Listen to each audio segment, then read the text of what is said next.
বলছিলাম জিলহজ মাস রাসূলুল্লাহ সাল্লাল্লাহু আলাইহি সাল্লাম 4টি কাজ কখনো ছাড়তেন না। মুখস্থ করি, কয়টি কাজ নবী কখনো ছাড়তেন না? আমরাও ইনশাআল্লাহ চেষ্টা করব এই 4 কাজ ভবিষ্যতে ছাড়ব না ইনশাআল্লাহ।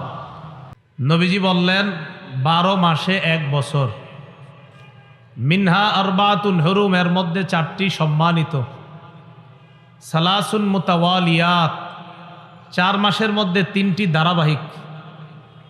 1 নাম্বার যুলকাদা, 2 নাম্বার যুলহিজ্জা, 3 নাম্বার আল মুহররম।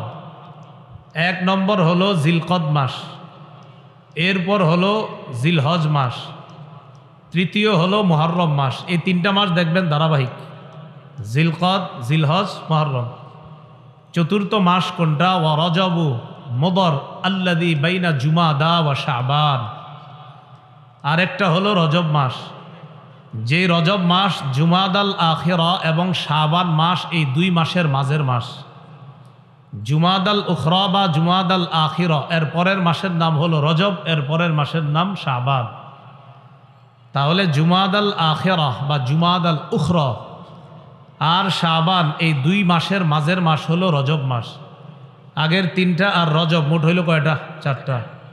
জিলকদ, জিলহজ, মুহররম, রজব, এই 4 মাস সম্মানিত। তাহলে কোরআনে বলছে আল্লাহ 4 মাস সম্মানিত, হাদিস থেকে জানলাম কোন 4 মাস সম্মানিত। এই 4 মাসের মধ্যে আবার কোন মাসটা বেশি সম্মানিত? এই 4 মাস তো জানলাম, জিলকদ, জিলহজ, মুহররম, রজব। এই 4 মাসের মধ্যে আবার বেশি সম্মানিত কোনটা? এটা আরেক হাদিস থেকে জানি, চলেন। ইবনে মাজাহ 3931 নম্বর হাদিস। রাসূলুল্লাহ সাল্লাল্লাহু আলাইহি সাল্লাম বিদায় হজের ভাষণের মধ্যে বললেন, আলা ওয়া ইন্না আহরামাশ শুহুরি শাহরুকুম হাদা, জেনে রাখো তোমাদের মাসসমূহের মধ্যে এই মাসটা সবচেয়ে সম্মানিত তথা জিলহজ মাস। আল্লাহ বলছে 4 মাস সম্মানিত। বুখারীর বর্ণনায় নবী বলে দিলেন কোন 4 মাস, ইবনে মাজার বর্ণনায় বলে দিলেন এই 4 মাসের মধ্যে আবার জিলহজ মাস। জিলহজ মাসের মধ্যে আবার কোন দিনগুলা বেশি সম্মানিত? সূরা ফজরের 1-2 নম্বর আয়াতে আল্লাহ বলেন, ওয়াল ফাজরি ওয়ালায়ালিন আশ, ভোরবেলার শপথ এবং 10 রাতের শপথ। আব্দুল্লাহ ইবনে আব্বাস রাদিয়াল্লাহু তাআলা আনহুমা বলেন, এই 10 রাত দ্বারা উদ্দেশ্য জিলহজের প্রথম দশক। তাহলে জিলহজ মাসের মধ্যে আবার প্রথম দশক বেশি মর্যাদাপূর্ণ। সহিহ বুখারীর 969 নম্বর হাদিস। 969 কেমনে হয় বলেন তো? 969 কত হয়? 969, 969, 969 নম্বর হাদিস। এই হাদিসের মধ্যে আসছে রাসূলুল্লাহ সাল্লাল্লাহু আলাইহি সাল্লাম বলেন, মা মিন আইয়ামিন আল আমালুস সালিহ, আল আমালুস সালিহু ফিহা আহাব্বু ইলাল্লাহ মিন হাযিহিল আইয়াম, ইয়ানি আল আশার। রাসূলুল্লাহ সাল্লাল্লাহু আলাইহি সাল্লাম বলেন, যেই দিনগুলোতে মানুষ ইবাদত করে, নেক আমল করে, নেক আমল যেই দিনগুলোতে মানুষ করে, জিলহজ মাসের প্রথম দশকের নেক আমলের মতো এত দামি নেক আমল আল্লাহর কাছে অধিক প্রিয় আর কোনো নেক আমল নাই। এই 10 দিনের নেক আমল আল্লাহর কাছে এত দামি। বলেন তো আল্লাহ বলছে কয় মাস সম্মানিত? 4 মাস। নবী বলে দিয়েছে কোন 4 মাস? বলেন তো যেই 4 মাস সম্মানিত, ওই 4 মাসের মাঝে আবার বেশি সম্মানিত কোন মাস? জিলহজের মধ্যে আবার কোন 10 দিন বেশি সম্মানিত? প্রথম 10 দিন। এই 10 দিনের মধ্যে আবার কোন দিনটা বেশি সম্মানিত? এই 10 দিনের মধ্যে। এটা আবার হাদিস থেকে জানি, চলেন। ইবনে মাজার 3931 নম্বর হাদিস আছে। রাসূলুল্লাহ সাল্লাল্লাহু আলাইহি সাল্লাম বলেন, আলা ওয়া ইন্না আহরামাল আইয়াম ইয়াউমুকুম হাদা, শোনো দিনের মধ্যে সবচাইতে সম্মানিত দিন, দিনসমূহের মধ্যে সর্বোত্তম দিন হলো এই দিনটা তথা জিলহজ মাসের 10 তারিখ। জিলহজ মাসের 10 তারিখ। মুসনাদে বাজ্জার হাদিসের একটা কিতাব আছে, এই কিতাবের 1128 নম্বর হাদিসের বর্ণনা। রাসূলুল্লাহ সাল্লাল্লাহু আলাইহি সাল্লাম বলেন আফজলুল আইয়াম আইয়ামুল আশর, আশরি জিলহিজ্জাহ। রাসূলুল্লাহ সাল্লাল্লাহু আলাইহি সাল্লাম বলেন সর্বোত্তম দিন হলো জিলহজ মাসের প্রথম 10 দিন। আর ইবনে মাজার বর্ণনায় নবী বলেন এই 10 দিনের মধ্যে আবার শ্রেষ্ঠ দিন হলো জিলহজের 10 তারিখ। এবার ঠান্ডা মাথায় একটু শোনেন, সূরা তাওবার 36 নম্বর আয়াতে আল্লাহ বলেন 4টি মাস সম্মানিত। সহিহ বুখারীর 4662 নম্বর হাদিসে রাসূল বলেন জিলকদ, জিলহজ, মুহররম আর রজব এই 4 মাস সবচেয়ে সম্মানিত। ইবনে মাজার 3931 নম্বর হাদিসে বলেন এই 4 মাসের মধ্যে আবার জিলহজ মাস সবচেয়ে বেশি সম্মানিত। সূরা ফজরের 2 নম্বর আয়াতের ব্যাখ্যা আব্দুল্লাহ ইবনে আব্বাস বলেন জিলহজ মাসের মধ্যে প্রথম দশকটা আল্লাহর কাছে বেশি দামি। সহিহ বুখারীর 969 নম্বর হাদিসে আল্লাহ রাসূল বলেন জিলহজ মাসের প্রথম দশকটা আল্লাহর কাছে বেশি দামি। মুসনাদে বাজ্জারের 1128 নম্বর হাদিসে আল্লাহ রাসূল বলেন জিলহজ মাসের প্রথম দশক আল্লাহর কাছে বেশি দামি। ইবনে মাজার 3931 নম্বর হাদিসে আল্লাহ রাসূল বলেন জিলহজ মাসের 10 দিনের মধ্যে সবচাইতে জিলহজের 10 তারিখটা অনেক বেশি ফজিলতপূর্ণ। এই হলো জিলহজ মাসের ফজিলত। জিলহজ মাস শুরু হয়ে গেছে গত রাত থেকেই। তো বলছিলাম জিলহজ মাস, এই জিলহজ মাসের ফজিলত আমরা জানলাম, জিলহজ মাসের গুরুত্ব আমরা জানলাম। এবার আমরা জানবো জিলহজ মাসের করণীয়। গত রাত থেকে জিলহজ মাস শুরু হয়ে গিয়েছে। যারা কোরবানি করব এবং কোরবানি করব না, গত রাত থেকে তাদের জন্য প্রথম করণীয় ছিল চুল নখ না কাটা। এটা যারা কোরবানি করব এবং করব না সবার জন্যই। আবু দাউদ এবং নাসাইর বর্ণনা দ্বারা বোঝা যায় শুধু যারা কোরবানি করবে তাদের জন্য এই আমল চুল আর নখ না কাটা। তো নাসাইর আরেকটা বর্ণনা দ্বারা বোঝা যায় যারা কোরবানি করবে না তারাও চুল নখ কাটবে না। তো প্রথম কথা, যারা কোরবানি করবে তারা এই 10 দিন কোরবানির আগ পর্যন্ত চুল নখ কাটবে না। তিরমিজির বর্ণনা 1523 নম্বর হাদিস। এই হাদিসের মধ্যে রাসূলুল্লাহ সাল্লাল্লাহু আলাইহি সাল্লাম বলেন মান রাআ হিলালা যিল হিজ্জাহ ওয়া আরাদা আন ইউদহিয়া ফালা ইয়াখুযান্না মিন শা'রিহি ওয়া আযফারিহি। যে ব্যক্তি জিলহজ মাসের চাঁদ দেখবে এবং সে যদি কোরবানি দেওয়ার ইচ্ছা করে, সে যেন তার চুল নখ না কাটে, এইগুলা সে যেন না কাটে। হাদিস থেকে কি বুঝলাম? যে কোরবানি দিবে সে চুল কাটবে না, নখ কাটবে না। নাসাইর বর্ণনা, সহিহ মুসলিমেরও বর্ণনা 1977 নম্বর হাদিস। আমাদের মাদ্রাসার পাঠ্যপুস্তক অনুসারে মোট হাদিস সংখ্যা হবে 3033টা মুসলিমের। এই হাদিসে রাসূলুল্লাহ সাল্লাল্লাহু আলাইহি সাল্লাম বলেন ইযা রাআইতুম হিলালা যিল হিজ্জাহ ওয়া আরাদা আহাদুকুম আন ইউদহিয়া ফালইউমসিক আন শা'রিহি ওয়া আযফারিহি।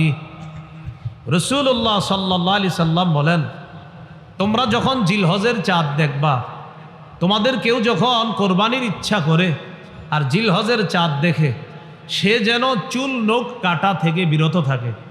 তিরমিজি আর মুসলিমের হাদিস থেকে বুঝলাম যারা কোরবানি দিবে তারা চুল কাটবে না, নখ কাটবে না। নাসাইর অন্য বর্ণনা দ্বারা বোঝা যায় এক সাহাবী রাসূলুল্লাহ সাল্লাল্লাহু আলাইহি সাল্লামকে বললেন হুজুর, আমার তো এমন একটা প্রাণী আছে, এই প্রাণীর এই অবস্থা, আমারও কি কোরবানি দেওয়া লাগবে? তো নবীজি তার হালাত ছুঁই না বললেন না না, তোমার কোরবানি দেওয়া লাগবে না। তুমি কোরবানির দিন চুল কাটবা, নখ কাটবা। বুঝেন কি বলে? তুমি কোরবানির দিন চুল নখ কাটবা, এর মানে কোরবানির আগ পর্যন্ত তুমিও চুল কাটবা না, নখ কাটবা না। কোরবানির দিন তুমি চুল নখ কাটবা, অন্যরা কোরবানি করলে যে সওয়াব, তুমি এই আমল করেও সেই সওয়াব পাবে। এখান থেকে বোঝা যায় যে কোরবানি করবে না সেও কোরবানির আগ পর্যন্ত চুল নখ কাটা থেকে বিরত থাকবে, কোরবানির দিন সে চুল নখ কাটবে। এমনকি এই 10 দিন বাচ্চাদেরও চুল না কাটা যদি পারেন, এটা কোনো জরুরি বিষয় না। আব্দুল্লাহ ইবনে ওমর রাদিয়াল্লাহু তাআলা আনহুমা এক এলাকা দিয়ে রওনা করছে। মাররা বিইমরাআতিন তাখুযু মিন শা'রি ইবনিহা, এক মহিলা তার বাচ্চার চুল কাটতেছে, বাচ্চার চুল কাটে। তো ইবনে ওমর বললেন, আহা, তুমি যদি কোরবানির দিন পর্যন্ত একটু অপেক্ষা করতা, তারপর যদি চুলটা কাটতা, কি বোঝা যায়? বাচ্চার মাকে ইবনে ওমর রাদিয়াল্লাহু তাআলা আনহুমা বললেন, তুমি যদি কোরবানির দিন পর্যন্ত অপেক্ষা করতা, তারপর যদি চুলটা কাটতা। এখান থেকে বোঝা যায় বাচ্চাদেরও 10 দিন পর্যন্ত আপনার চুল না কাটা, এটি কিন্তু জরুরি বিষয় না, যদি করেন খুব ভালো। তাহলে জিলহজের প্রথম কাজ পাইলাম আমরা, চুল নখ না কাটা। জিলহজ মাসের দ্বিতীয় করণীয়, আজকে যারা রোজা রাখছেন আলহামদুলিল্লাহ, যারা রাখতে পারেন নাই বাকি আরও 8টা আছে। তো নিয়ম ছিল 9টা রোজা রাখা, যদি পারেন আজকে না রাখলেও সমস্যা নেই, বাকি 8টা রাখার চেষ্টা করেন। তো দ্বিতীয় করণীয় জিলহজের 9টা রোজা রাখা। আবু দাউদের বর্ণনা 2437 নম্বর হাদিস, 2437 নম্বর হাদিস। এই হাদিসের মধ্যে আসছে, কানা রাসূলুল্লাহ সাল্লাল্লাহু আলাইহি ওয়াসাল্লাম ইয়াসুমু তিসআ জিলহিজ্জাহ, রাসূলুল্লাহ সাল্লাল্লাহু আলাইহি সাল্লাম 9 জিলহজ পর্যন্ত, জিলহজের প্রথম থেকে 9 জিলহজ পর্যন্ত 9টা রোজা রাখতেন। নাসাইর বর্ণনা 2415 নম্বর হাদিস। এই হাদিসটি সবাই মুখস্থ রাখবেন, অন্যদের কাছে প্রচার করে দিবেন, নিজেরাও সারা জীবন আমল করার চেষ্টা করবেন, আমরাও করব, বলি ইনশাআল্লাহ। নাসাইর 2415 নম্বর হাদিস, قال رسول الله صلى الله عليه وسلم أربع لم يكن يدعهن النبي صلى الله عليه وسلم, রাসূলুল্লাহ সাল্লাল্লাহু আলাইহি সাল্লাম 4টি কাজ কখনো ছাড়তেন না। মুখস্থ করি, কয়টি কাজ নবী কখনো ছাড়তেন না? আমরাও ইনশাআল্লাহ চেষ্টা করব এই 4 কাজ ভবিষ্যতে ছাড়ব না ইনশাআল্লাহ। নবী কয়টি কাজ ছাড়তেন না? 4টি। 1 নম্বর, সিয়ামা আশুরা, মুহররমের 10 তারিখের রোজা রাসূলুল্লাহ সাল্লাল্লাহু আলাইহি সাল্লাম কখনো ছাড়তেন না। 2 নম্বর, ওয়াল আশার, জিলহজের প্রথম দশকের রোজা রাসূলুল্লাহ সাল্লাল্লাহু আলাইহি সাল্লাম ছাড়তেন না।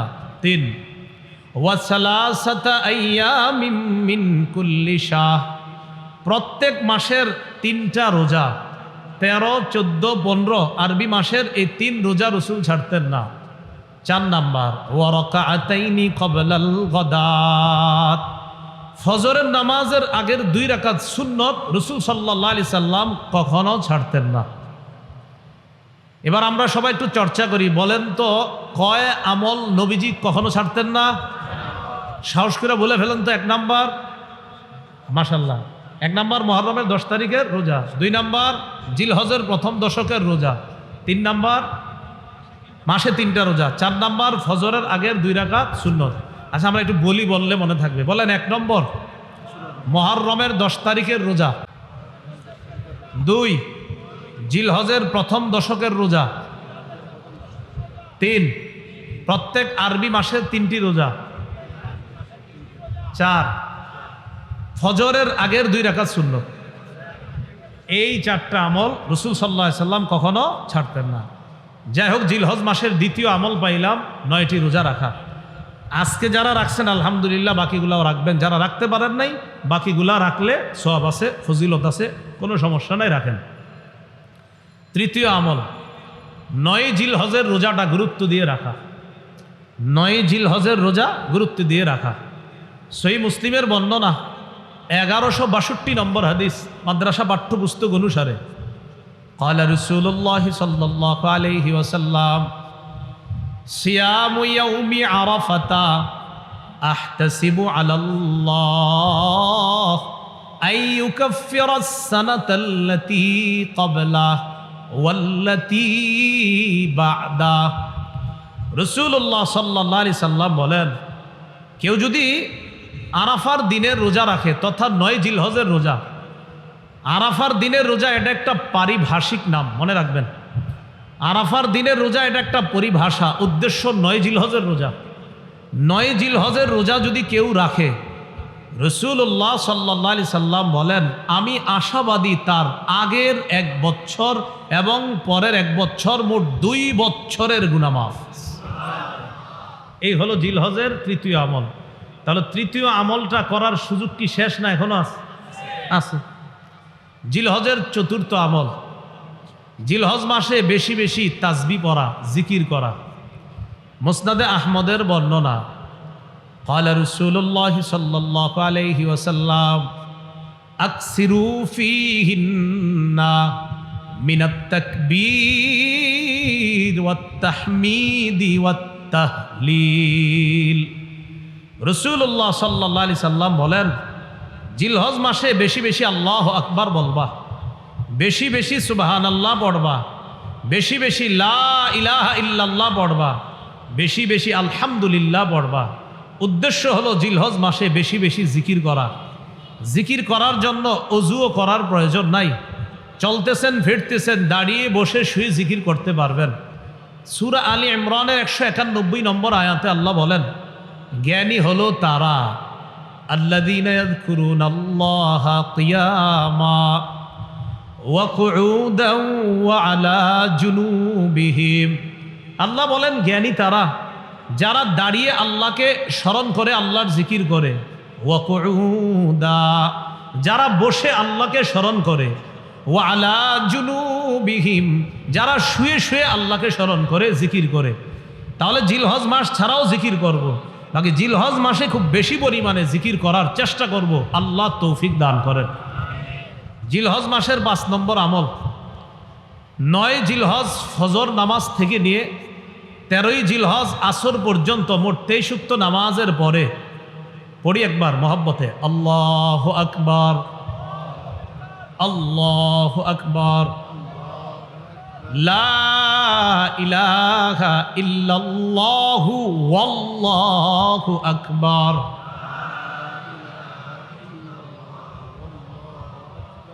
আল্লাহু আকবার। কি বলছি বুঝে আসছে? লা ইলাহা ইল্লাল্লাহু ওয়াল্লাহু আকবার, আল্লাহু আকবার ওয়ালিল্লাহিল হামদ। আল্লাহু আকবার, আল্লাহু আকবার, লা ইলাহা ইল্লাল্লাহু ওয়াল্লাহু আকবার, আল্লাহু আকবার ওয়ালিল্লাহিল হামদ। 9 জিলহজ ফজর থেকে নিয়ে 13 জিলহজ আসর পর্যন্ত পুরুষরা উচ্চ আওয়াজে একবার, নারীরা নিম্ন আওয়াজে একবার পাঠ করবে। এই 23 ওয়াক্ত নামাজের মাঝে কারো কোনো নামাজ যদি কাজা হয়ে যায়, কারো যদি 9 জিলহজ ফজর থেকে নিয়ে 13 জিলহজ আসর পর্যন্ত কোনো ওয়াক্ত নামাজ কাজা হয়, আর ওই কাজা নামাজটা যদি আপনি এই 5 দিনের মধ্যে আদায় করেন, আমি আবারও বলছি, 9 জিলহজ থেকে নিয়ে 13 জিলহজ পর্যন্ত যেই নামাজগুলোর পরে তাকবীরে তাশরিক পড়তে হয়, এই নামাজগুলার কোনো এক ওয়াক্ত নামাজ যদি ওজরের কারণে কারো কাজা হয়ে যায়, আপনি কোনো কারণে এক ওয়াক্ত নামাজ কাজা হয়ে গেছে, এর মানে আপনি তাকবীরে তাশরিকটাও দিতে পারেন নাই, নামাজ কাজা মানে তাকবীরও তো দেন নাই। এখন যদি এই 5 দিনের মধ্যে আপনি তাকবীরে তাশরিকের দিনগুলা চলার মধ্যেই যদি ওই ওয়াক্ত নামাজের কাজাটা পড়েন, তাহলে কাজা নামাজের পরে এই তাকবীরটাও পড়তে হবে। আল্লাহ জানে বুঝছেন নি সবাই? আমি আশাবাদী বুঝছেন।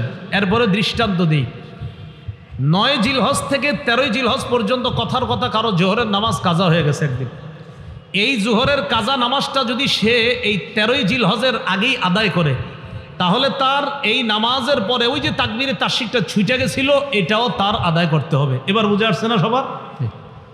এই হলো আপনার 5ম আমল জিলহজ মাস।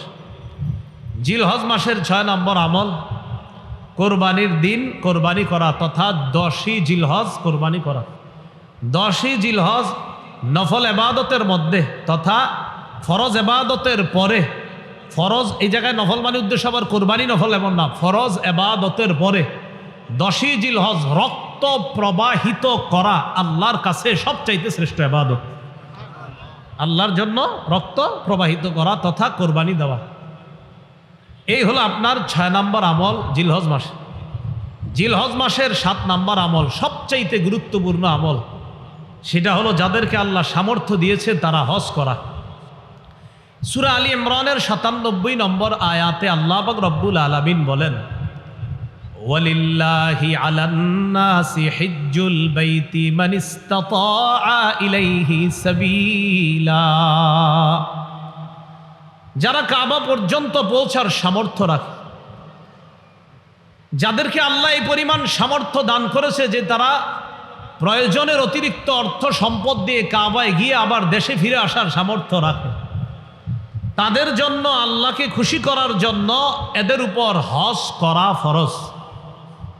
হাদিসে কুদসির মধ্যে আল্লাহ পাক রব্বুল আলামিন বলেন, সহিহ ইবনে হিব্বান হাদিসের কিতাবে আসছে, আল্লাহ পাক রব্বুল আলামিন বলেন, ইন্না আবদান সাহহাহতু লাহু জিসমা ওয়া ওয়াসসা'তু আলাইহি ফিল মাঈশা তামজি আলাইহি খামসাতু আ'ওয়াম লা ইয়াফিদু ইলাইয়া লামাহরুম। আল্লাহ বলেন, আমি যাকে সুস্থ রাখলাম আর যাকে এই পরিমাণ সামর্থ্য দান করলাম যে আমার ঘর পর্যন্ত আসার সামর্থ্য আমি তাকে দিয়েছি, এইভাবে 5 বছর কেটে গেছে সে আমার ঘরে হজ করতে আসে না। কোনো বান্দার শরীর সুস্থ রাখলাম, তাকে আমি এই পরিমাণ সামর্থ্য দিছি যে সে হজ করতে পারতো, 5 বছর হয়ে গেছে সে হজ করে না।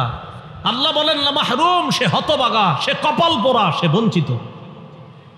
হজ ফরজ হয়েছে, আসে না, কয় বছর হয়ে গেছে? 5 বছর। যাবো যায় না, 5 বছর হয়েছে। আল্লাহ কয় তাকে সামর্থ্য দিলাম, আমি তাকে সামর্থ্য দান করলাম।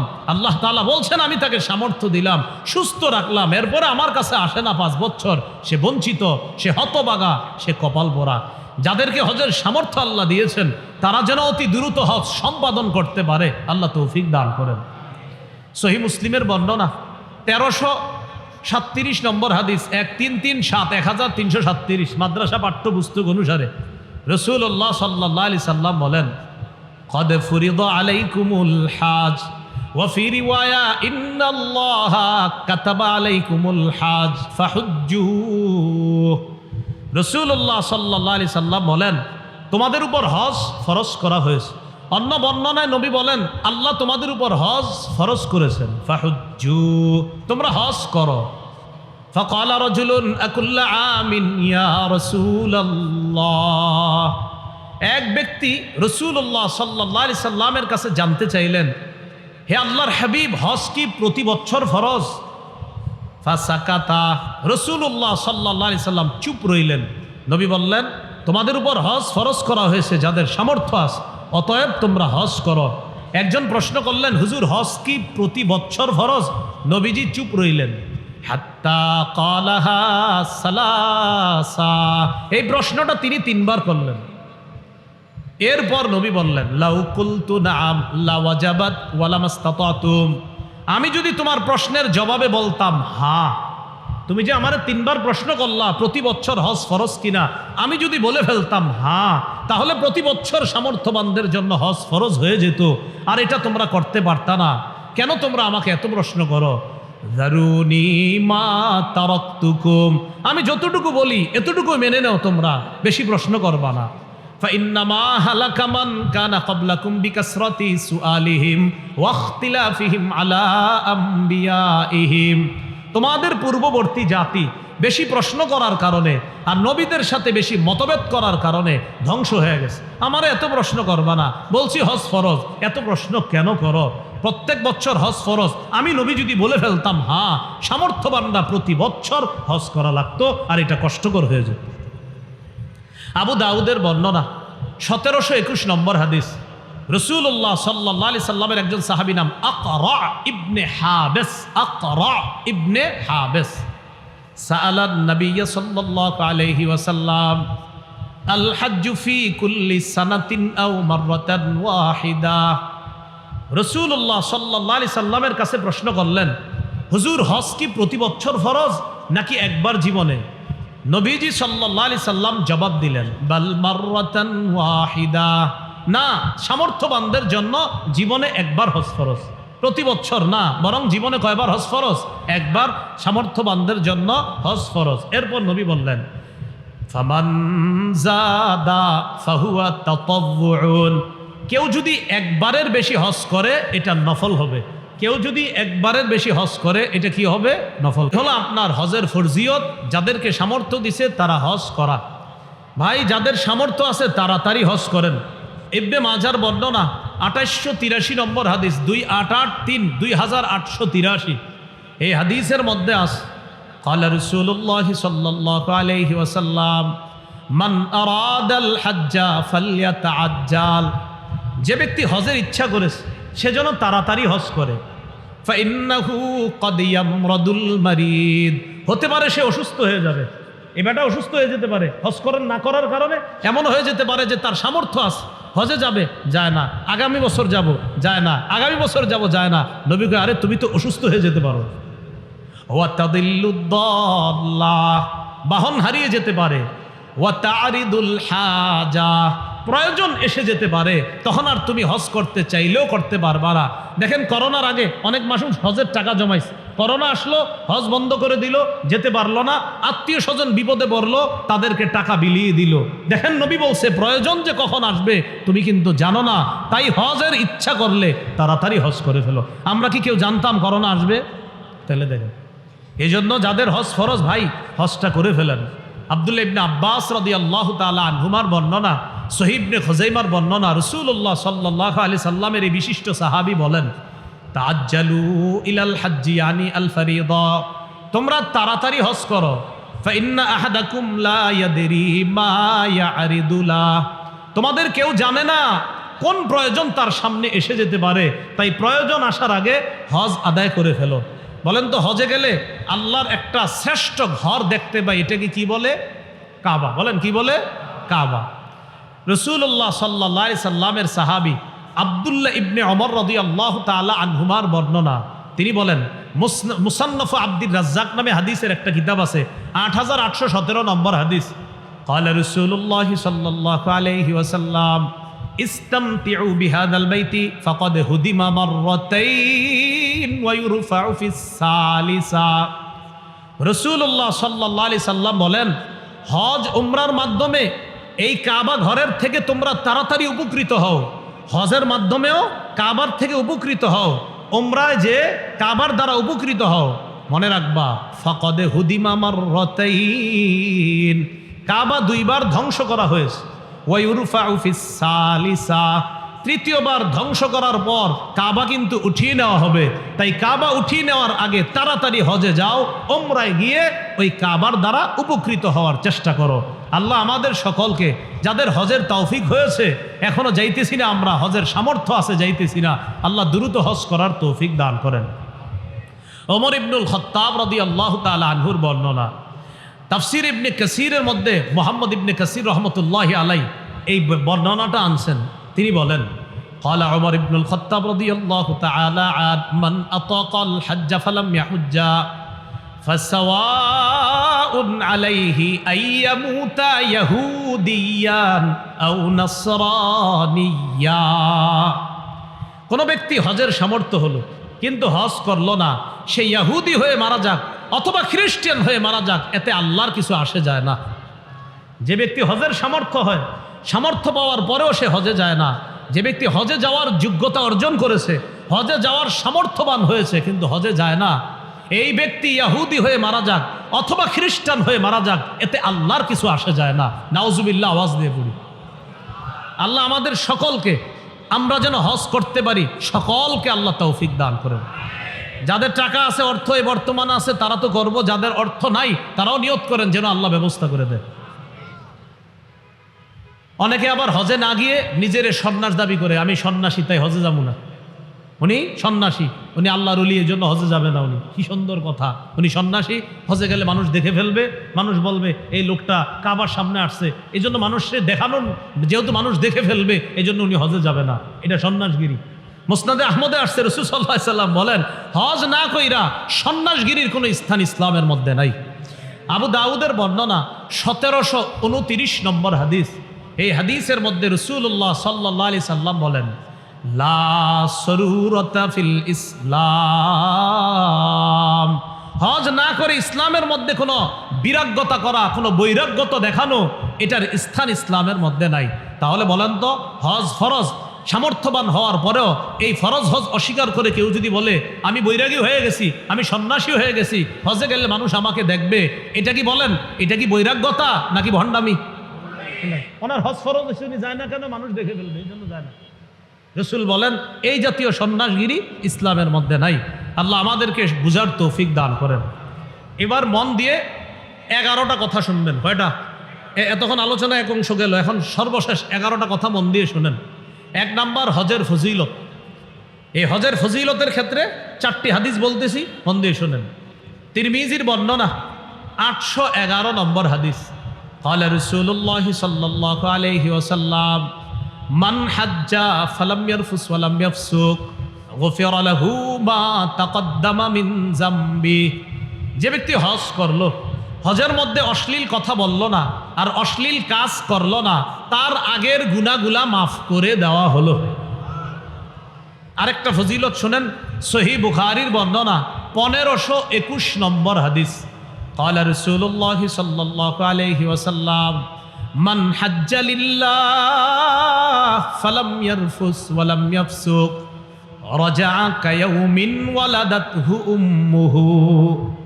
রাসূলুল্লাহ সাল্লাল্লাহু আলাইহি সাল্লাম বলেন, কেউ যদি আল্লাহর জন্য হজ করে, হজের মধ্যে যদি অশ্লীল কথা না বলে, অশ্লীল কাজ না করে, তার মা তাকে জন্ম দিলে যেমন নিষ্পাপ, এমন নিষ্পাপ সদ্য নবজাতক শিশুর মতো সে হজ থেকে ফিরে আসবে।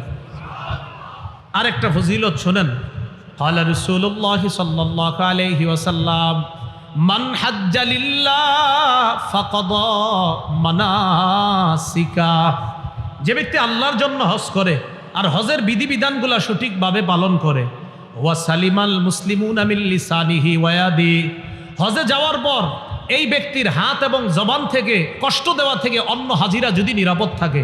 আপনি হজে গেলেন, আমি হজে গেলাম, যাওয়ার পর আমার জবানের কষ্ট দেওয়া আর আমার হাতের কষ্ট দেওয়া থেকে অন্য মুসলমান, অন্য হাজি যদি নিরাপদ থাকে, গফিরা লাহু মা তাকদ্দামা মিন যামবি। নবী বলেন তার আগের গুনাহগুলা মাফ। এই জন্য তো হজরে আসওয়াদ চুমা দেওয়ার সময় যারা যাবেন ভবিষ্যতে ইনশাআল্লাহ, কাউরে ধাক্কা দিবেন না 2 হাত দিয়ে এইভাবে।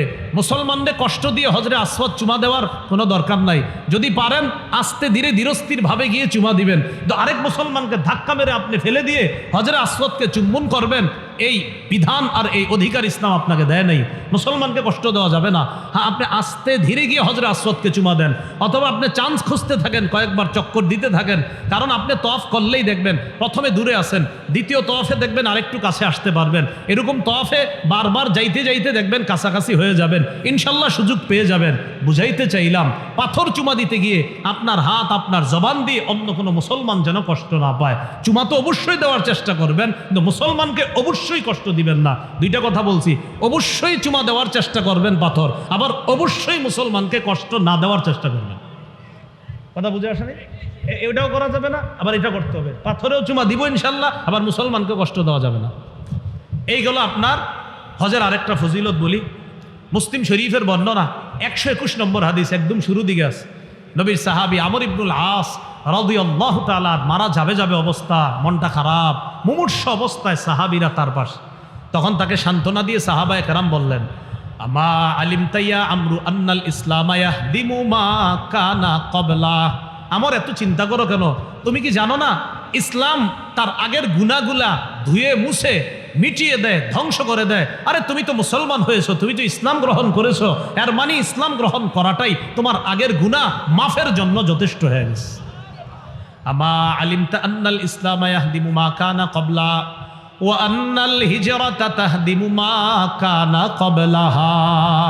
হিজরত করলে হিজরত আগের গুনাহগুলা ধ্বংস করে দেয়, ধুয়ে মুছে সাফ করে দেয়। ওয়া আন্নাল হাজ্জা ইয়াহদিমু মা কানা ক্বাবলা। হজ করলে হজ তার আগের গুনাহগুলা ধ্বংস করে দেয়, ধুয়ে মুছে সাফ করে দেয়।